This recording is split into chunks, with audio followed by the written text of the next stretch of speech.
Luwang buhay na niloob at minarapat na matipon sa banal na puok na ito. Sinabi ko pong banal sapagkat malaon ang panahon na ang puok na ito'y itinakda upang maitayo ang isang lunduyan na pagtitipunan ng mga tupang naliligaw sa parte ng Region 3. Di ba Region 3? Bakit po kaya Region 3? At bakit inotasan ang tinawagurian ninyong unang sugo sa Region 3? Dahil sa una pang panahon ng ating mga kabayanihan, ang Region 3 ang unang nakipaglaban sa kalayaan ng bansang Pilipinas. Kaya dito po muling ibinuhay bahagi ng 1,044,000 kaluluwang nag-reincarnate sa bansang Pilipinas na pinili at hinirang ng amang kataas-taasan. Sapagkat ang bansang Pilipinas ay tinaguriang bagong Jerusalem. Hindi na po yung unang Jerusalem kung saan isinilang ang Panginoong Hesukristo.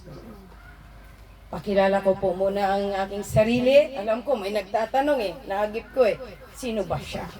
Ako'y si ako nga. Hindi, mga kapatid, ako po ay isang isda, Bisayang dako, from Cebu City. Wow, layo, no?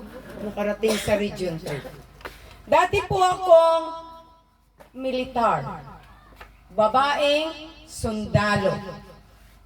Pero graduate din po ako sa pinakamataas na eskwelahan sa Cebu na halos lahat ay nakaupo sa mataas na tungkulin sa gobyerno.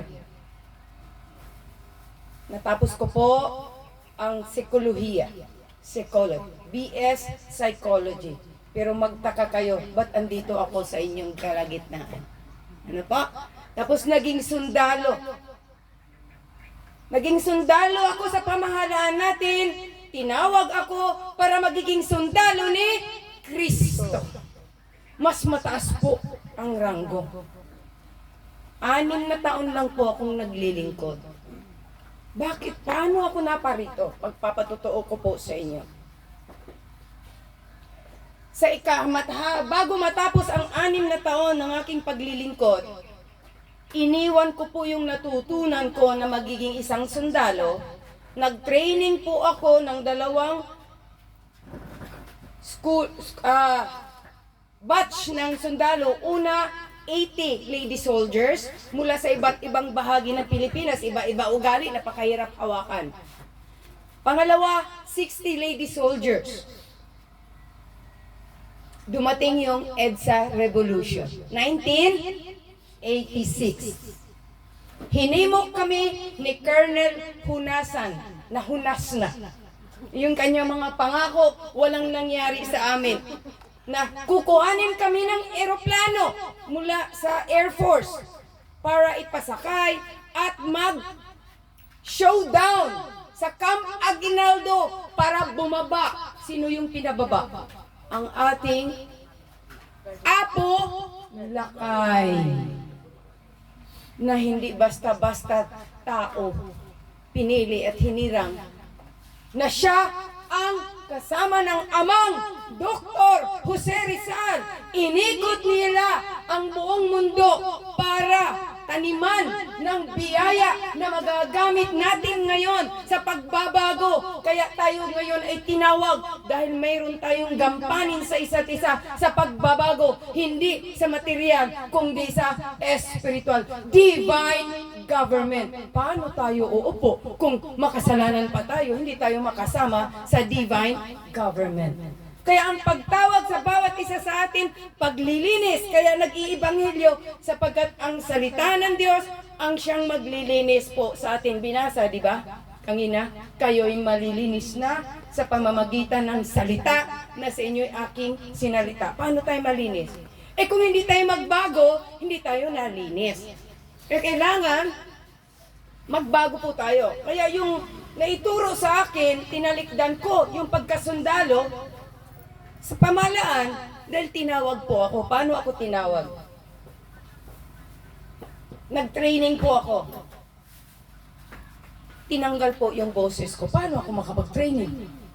Pwede ba mag-training yung walang boses? Puro sigaw yan di ba? Sino nakaranas ng ROTC? Di ba puro sigaw? Nilift po ako ng helicopter galing sa Port Magsaysay. Di ba Region 3 din ang Magsaysay? Region 3 din po yan, Nueva Ecija. Nilift ako ng helicopter. Puro hangin pala, lusot-lusutan. Lalo akong nanginginig sa sobrang Isang buwan po akong nakahiga sa ospital. Kinakausap ko ang Diyos, kinakausap niya ako. Kaya, yung oras na ako'y ilipat sa Mindanao, oras na matindi ang labanan ng MILF at MNLF, at gagawin akong opisyal, di bali na yung ranggo na yan, baka ako'y matigok. Anin ko yung ranggo, nasa loob na ako ng kasket. Hindi po, nagdesisyon po ako.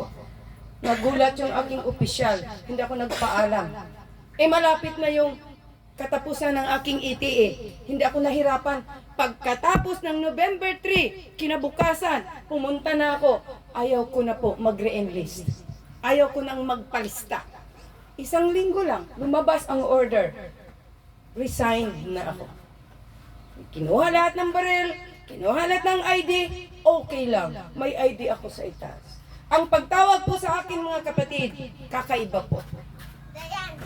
Kinuha po ang aking buong katawan.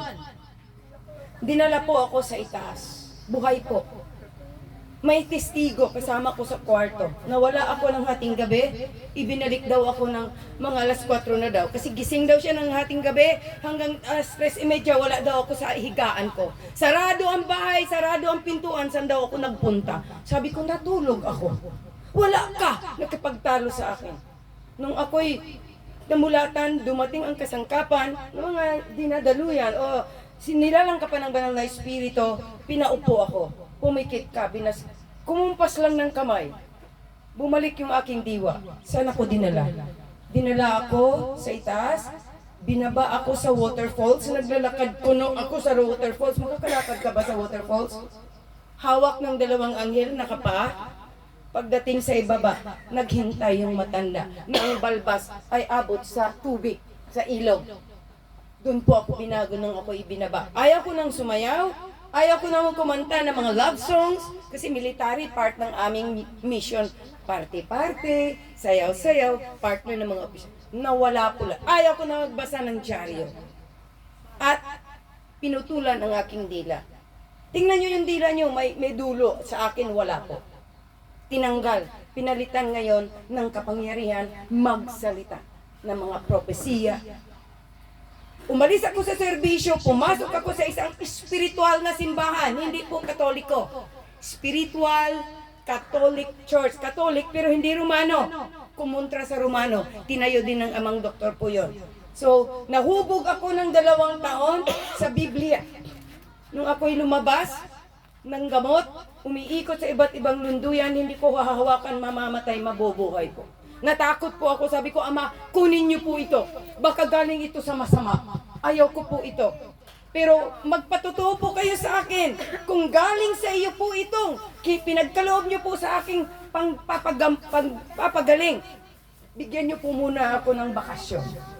Pwede pala humingi sa Diyos. Na-miss ko yung mga kapatid ko sa Germany, may 3 kapatid po ako.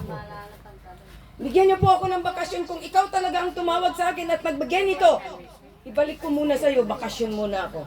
2 linggo lang po, binigyan ako ng visa. Sa 5 bansa, pwede akong umikot. Paano naman makaikot? Wala naman pera. Ang napuntahan ko lang, bansang Germany at bansang France. Yun lang po, kasi birthday ng pamangking ko, binirthdayan sa Euro Disney. Di na, alam mag-iwan nila ako sa bahay. Di kasama ako. So sabi ko, totoo ka nga na tumawag sa akin. Diyos ka nga. Kaya nung ako'y umuwi, nagtuwid na po ako ng aking paglilingkod sa Diyos. Pinaikot po ako sa iba't ibang lunduyan at sa huling, alam naman ng kapatid na Mira, na ang atas sa akin ng Ama, sumulat pa ang Ama, na kinakailangang ikutin ko ang iba't ibang samahan sa buong Pilipinas. Nagtagal po ako sa Mount Banahaw. 1 taon sa kuweba. Bawat buwan, 10 araw sa kuweba, mag-iisa. Anong gagawin sa kuweba? Makipag-usap sa espiritu at katotohanan, kaya naalis ang takot ko. Alam niyo po ba, nung pumutok ang Mount Pinatubo, pinalakad ako dyan sa Zambales, hating gabi. Hindi po ako natakot. Anong taon ba yun? 1991? Nagdala ako ng mga damit para sa mga ita kasi pumutok na nga Nagdala ako ng mga pagkain. Nalungkot ako. Ayaw na naman pala nilang kumain ng sardinas. Kasi daw dugo. Ayaw kumain ng noodles. Siyempre, di ba yun ang madali nating dalhin? Yung ayuda, di po ba? Ayaw nila ng noodles kasi uod daw. Mga ita po naka-G-string talaga. Nakikitulog po ako sa kanila. Sabi, buti pa dalhin mo sa amin tuyo, kape at asukal. Kaya nung sumunod na dagdala ko, yun na po yung dinala ko. Kasi nalungkot ako yung dala ko, hindi nila makakain. Hirap-hirap pa ako. So anyway mga kapatid, kinuwento ko po sa inyo kung paano po ako kinawang na. Tinalikdan ko po lahat ng pagiging opisyal ko. Ang mga kasabay ko po, retired colonel, retired general. Sabi ko naman, general nga kayo. Meron din naman akong Star of David, sapagkat opisyal ako sa dakilang Ama. Di ba? Mas matindi ang star natin sa espiritu at katotohanan. Hindi po yan star na tawag na kumukuti-kutita. Pero yung star na yan ay magliliwanag yan. Nasa atin po yan. Kung tuluyan nating talikdan, biruin niyo po, hindi po ako pinag-aasawa. Solo po. O hulaan niyo ilang edad ko ngayon. Yung mga nakaalam pero maliksi pa. 666 na po ako. Oh, mukha po ba? Kaya ko pang akyat yung puno ng niyog. May niyog ba dito? Gusto kong kumain ng buko No? Totoo lang po. At walang sakit. Yun po yung aking treasure. Walang sakit. Ngayon, may taon, 20 anyos, 18 years old, maraming sakit. Pero ako, sa aking paglilingkod, kailanman hindi ako binigyan ng sakit. Yung sakit sa bulsa. Kasi sa dami ng iniikutan, butas ang bulsa. Di ba, Tinday? Butas ang bulsa. Pero kailanman hindi ako pinabayaan ng Diyos. Walang anak buhay. 37 years na po akong namuhay na mag-isa kasama ang Diyos at ang kanyang mga anghel. Mag-isa po, tinakwil po ako ng buong pamilya. Pero hindi po sila naging hadlang sa akin. Tinanggalan ako ng mana. Wala na ang mga magulang ko. Hayaan nyo yung lupa, hindi nyo malilipat yan. Pagdating ng panahon, sa pangako ng Ama na darating ang biyaya, kaya kong bilhin uli yan at mapapasa atin. Ganun lang po ang aking pananalig at pananampalataya. Malapit na. Kaya sabi ng amangking kong abogado, Papa, hindi po talaga mapapasa atin ang lupa na yan. Graduate ng law, napasar ng board. Kasi bakit? Kahit gumastos tayo lahat niyan, andyan pa si Tita Lorna. Ayan, alam ng pamangkin ko. Kaya, relax lang kayo. Kasi pagka dumating yung biyaya, alam niyo po ba, ang biyayang tatanggapin ng bawat isa, ang una po talagang makakatamasa ng biyaya mula sa Diyos, kay divine po yan, yung pumasok sa kural ng Diyos. Hindi po yan uunahin yung mga nagdisko-disko na yan. Kung ayaw niyong tumanggap, mag-disko kayo. Palakpakan ninyo yung mga sarili. Kapag nakalista na kayo sa mga lunduyan, kaya ako pinaiikot po dahil para makilala ang mga lunduyan at sa oras na ito'y dadaloy na, nakalista na po kayo. Ayaw niyo po ba yun? Kaya yung mga ebanghelista, kaluluwang naglilista. Kaya akala nyo lang, ito lang ang dala namin. Meron po kanya-kanyang mission. Additional na mission ko po. Talagang tagalista po ako. Tinawagan na po ako. Sana ipanalangin niyo po ako, dublihin niyo pong panalangin na magampanan ko po. Dahil yung ginawa ko ng December 24, practice lang po yun, kuya. Yung namimigay tayo ng maliliit na bagay. practice. Hindi tayo pagkatiwalaan ng malaking bagay kung sa maliit na bagay ay hindi tayo pagkakatiwalaan. Wala po akong sweldo, wala akong hanap buhay. Pero bago magpasko, maraming nag-abot, mga sponsors, kaya nagkaroon ng maliit na kasayahan sa bukal ng buhay noong December 24. Purihin ang Panginoon. Palakpakan po ang Diyos. No? Kaya tinawag tayo, no? Sinusugo sila dito sa inyo dahil yun ang ating ebanghelyo, di ba? Susuguin. Panahon ng Panginoong Jesucristo, kumuha siya ng 12 apostoles. Nagpatuloy sina Apostol Pablo, tayo ngayon yung napaloob sa ikatlong tipan. Dahil sa ikatlong tipan, ibababa ng Ama ang kanyang kaharian dito sa lupa. Hindi mo tayo makakaakit sa langit eh. Hindi, di ba sabi niya, titipunin ng lahat sa langit, sa lupa, at sa ilalim ng lupa. Saan tayo magtagpo? Sa gitna, dito sa lupa. Kaya bubuhayin yung mga patay at yung mga anghel sa langit, magkaroon ng pisikal, maghahari ang hari ng mga hari dito sa lupa. Ito yung gagawin niyang paraiso. Ano ba yung paraiso? Lahat libre. Payag ba kayo? Mayroon kayong monthly 20,000 madudukot buwan-buwan sa bangko? Payag. Maghihirap pa ba ang Pilipino? Hindi na. Plus magtrabaho kayo dahil mayroon kayong proyekto dito. Magtatayo kayo ng project, pupunduhan po yan, pera po ninyo yan, kayo magtrabaho, susweldo din kayo ng 20,000 buwan-buwan. Ayaw nyo pa yun? Allowance nyo na lang yung dinudukot ninyo sa bangko. Kasi susweldohan kayo sa proyekto ninyo na eto fish ay fish pan. Kasama po yan. Fishing, agriculture, agri yan eh. Lahat po yan. Kaya napakaswerte po ninyo dito. Yung mahal na Pangulo na problema, mahal na kapatid, napakapalad po ninyo dito. Kanina nung ako'y dumating, sabi ko, wow, nag-video po talaga ako dito. Kinuhanan ko na po ito ng picture. Kaya napakadali lang, gagawa kayo ng project study dito para sa inyo, bigay nyo po sa akin. Para, ayan ay advance info ko na po, tulungan po. Maraming marunong gumawa. Tutulong-tulong po tayo pagdating ng panahon. Ready na po, ililista po. Kaya gagawa po kayo dito ng logbook sa inyong lunduyan. Bawat dumadalo ng inyong gawain, naka-attendance po dahil doon natin ididepende yung unang pamimigay pagdating ng tamang alam nga naman, payag ba kayo yung hindi nagba-Bible unang bibigyan? Siyempre hindi, bawal sa Ama yun. Kaya sabi niya, ang manggagawa ay unang tatanggap ng bunga. Wag lang bunga nga. Ano po?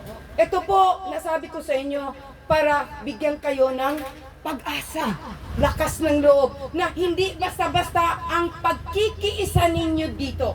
Meron pong pangako. Dahil sabi kanina, ibabalik ang kasaganaan. Pero bago ibabalik, talikdan nyo muna ang lahat ng masamang gawain. Hanapin ang Diyos, manalangin, talikdan ang masamang gawain, at magbago. Ako totally, tinalikdan ko po, hanap buhay. Tumawag sa akin, susweldo ko 100,000 piso isang buwan. Tinanggihan ko po. Bakit? Ay, ang aking misyon ay buong, hindi lang po buong Pilipinas. Kasama po sa ibang bansa. Kaya ako ginawang edukada, dahil ang haharapin ko sa ibang bansa, mga hari, mga prinsipe, mga reyna, kung wala akong alam, paano ako makihalubilo sa kanila. At pinahalubilo din ako sa lahat ng klase ng tao dahil ang Diyos ay pantay-pantay ang paningin. Walang mayaman, walang mahirap, walang bata, walang matanda. Natanggap niyo na po ba yung ATM ninyo sa National ID? Wala pa po. Pero yung National ID ninyo nandiyan na. Kasi may kalokohan ng gobyerno natin. Gusto na naman nilang nakawin ang pera ng bayan. Hindi. Kasi doon po yan lulusot sa ATM ninyo. Tinatrabaho nila kung magkano ang ikakaltas para sa kanilang bulsa. Pero kapag magalit na ang Ama, ibababa ang kanyang batas o ang kanyang hatol. Kaya pinaiikot ako para hanapin kung sinong karapat-dapat na magiging leader dito na hahawak ng kapirahan. Totoo po ito. Kaya purihin po ang Panginoon. Kaya kung hindi kayo makadiyos, hindi kayo makakahawak ng divine wealth. At hindi rin kayo makabahagi kung hindi kayo magpatuloy. Kung kayo aatras, anong sabi kanina? Walang haing na matitira pa sa inyo. Kaya napakaswerte po ninyo. Mag-akay po kayo ng marami. Kapag ako'y libre, pwede akong tawagan ng kapatid na Mira.